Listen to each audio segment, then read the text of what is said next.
বাংলাদেশ সেনাবাহিনীতে পদোন্নতি পেতে হলে এখন দরকার সততা, পেশাদারিত্ব আর নেতৃত্বের গুণ।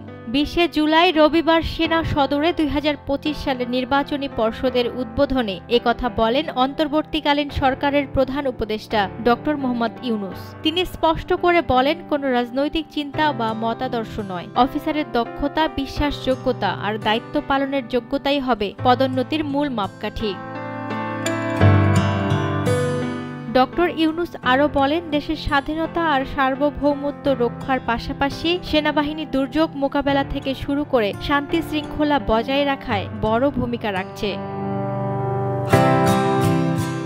অনুষ্ঠানে তিনি শ্রদ্ধা ভরে স্মরণ করেন মুক্তিযুদ্ধের শহীদ, পার্বত্য চট্টগ্রামে দায়িত্ব পালনরত আহত ও নিহত সেনা সদস্য এবং 2024-এর গণ অভ্যুত্থানে নিহত ছাত্র জনতাকে। প্রথম পর্বের এই নির্বাচনী পর্ষদে বাংলাদেশের সেনাবাহিনীর কর্নেল ও লেফটেন্যান্ট কর্নেল পদবীর কর্মকর্তারা পরবর্তী পদোন্নতির জন্য বিবেচিত হবেন।